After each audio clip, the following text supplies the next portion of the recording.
advertising bit, Andy. But what kind of advice would you give to someone if they were to decide to get a tattoo? Well, if I were them, I'd go to 5493 Franklin Road, Southwest Roanoke. Well, great, very great for your store. But what if they don't live in the area? Okay, well, God forbid. First off, go visit the place where you were thinking about getting your tattoo. Check out the other people's tattoos that have gone there before. Another good thing to do is make sure you actually want a tattoo because it'll never come off. Also make sure that the tattoo parlor is clean. You don't want to take on some kind of disease. Okay, and that just stinks. I mean, you never know what could happen. I've heard about, body parts other than arms falling off. Kind of stinks. So, Okay, well, Andy, I'm sorry to interrupt you, but we have a caller on the line. Hello, caller, would you like to ask Andy anything? Yeah, Andy, I was wondering if it was at all possible to get a tattoo of an eye put on my eyelid, so when I'm sleeping, it would appear that I was awake. That way I could sleep in Alan Gleiner's TV production class without him knowing. no, there's not, stupid idiot. Okay, well, thank you for that call. And now, we're going to do something special on the show. Andy is actually going to put a tattoo right on my upper arm. So stay tuned and we'll show you what it is like when we get right back to it.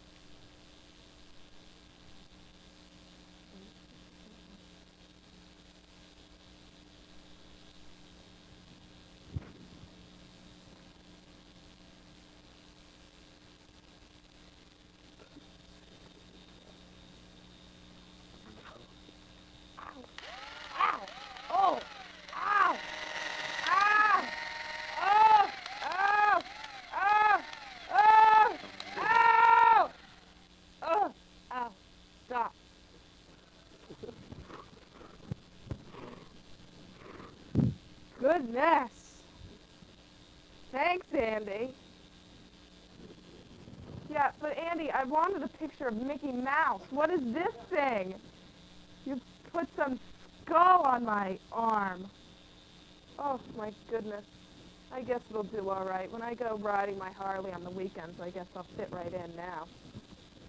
Well, that's all we have time for today. Thank you very much for tuning in to the Carrie Campbell Show. And don't forget to tune in tomorrow when we have African racing slugs. See you next time.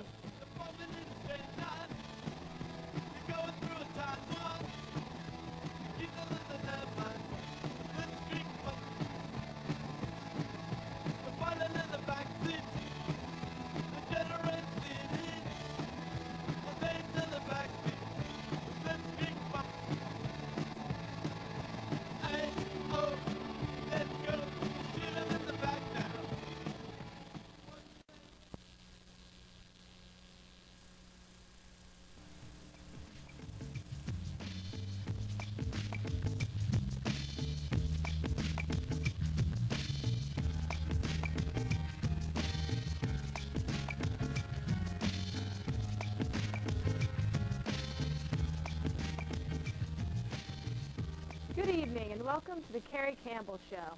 Today we'll be talking about tattoos and the positive and negative aspects of them.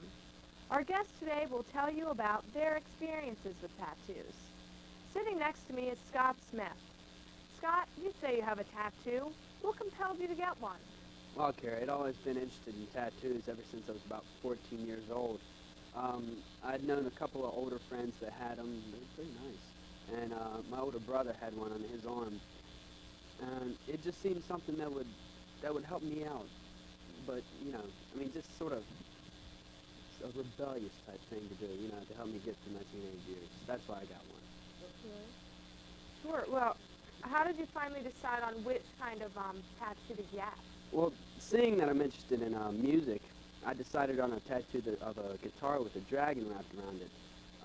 It was about my third trip down to the tattoo shop that day when I finally picked it out, and I was the last customer that they waited on. And we went about the process. He put it on my shoulder, and it only took about 40 minutes. It wasn't too bad at all. Really? Well, have you ever thought, been upset that you got it on your shoulder? Would you want it somewhere else on your Oh, no, not at all. I had originally thought about putting it on my arm, but when I thought ahead, I figured it might be hard to like hide that if I needed to later on in life. So I decided on my shoulder would be a better place to put it on my back, you know, so I could hide it if I had to. Good. Well, since it is up on your shoulder and not in some disgusting place, do you think you could show the viewers for us? I'd rather not carry. I'm sorry. Come on, don't disappoint them. Just show it. Well, since you put it that way, and the $50 helped.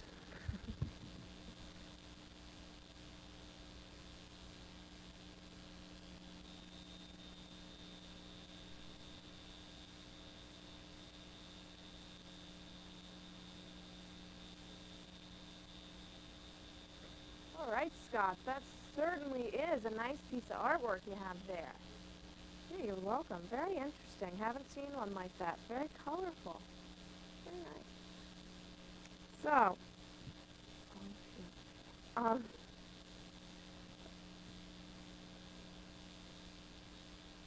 okay, I'm sorry. I'm getting lost here. Okay, our next guest, John Davies, is a prime example of what can happen when not enough thought is put into getting a tattoo. John, as you can see, has a nub, and it is the result of a tattoo. So good evening, John, and thanks for being here. Thanks for having me on the show. I'm very happy to be here. I've been looking forward to this all week. So, thanks. Well, great. Well, John, can you please tell us how this awful, awful tragedy has affected your life?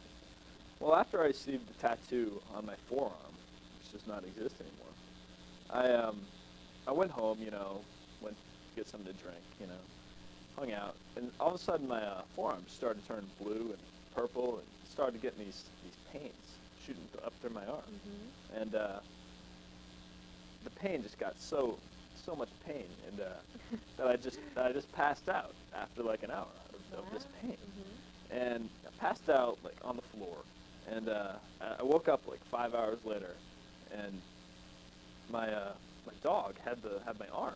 He was sleeping with my arm over there in the corner. I just couldn't understand, and you know, that's my arm was gone.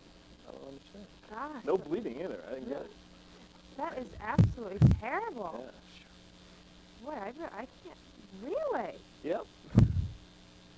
The dog had the arm. Dog really? had the arm in the corner over there. No, You're not just embellishing the story. The no, dog no, had the arm. The dog had the arm. My God, that is awful. That is quite a terrible, terrible, terrible story. Have you done anything to compensate for this or anything? Well, I sued the guy for about $1 million. Got $1 million from him, you know. Really? Destroyed his life, Yeah. basically. Oh. I love it, you know. Now I just got the $1 million. Really? And are you going to do anything special with money? Give it to some charities, maybe? No, I'm keeping it all for myself, you know. He did this to me. I'm keeping all the money. Gonna go buy a house, bigger house, you know, go on trips, Vegas, Jamaica, everywhere. I'm going everywhere, you know. I'm not giving the money to anyone. All right. That's no enough. way. Okay. I don't care to have you on my studio anymore. You know, you're pretty obnoxious. I think, actually, floor manager, where's the floor manager? Martin Weeks out here. Yeah, get out. Nub or no nub, you are so obnoxious. Oh, the plant. Watch the plant. The plant's better than that guy is. That dirty trash out of here. I'm glad you lost that arm. Whew. I am really sorry, everybody out there in the audience, that you had to deal with him. Well, next we have our own tattooist, Andy Adams, who works down at the H&Art Tattoo in Virginia, and Andy is a good tattooist, I'm told. Andy, can you tell us why you decided to become a tattooist? Well, I'd always been interested in tattoos since I had taken some art design courses at Roanoke College. My journey of getting tattoos, you know, never really came true until I spent some time up in Salem County Jail for prostitution. But you know, while I was there, I was forced to. So I was the only artist. I was forced to learn how to use a tattoo gun to tattoo the serial numbers on the prisoner's buttocks. Even had to do my own. It's really whacked, but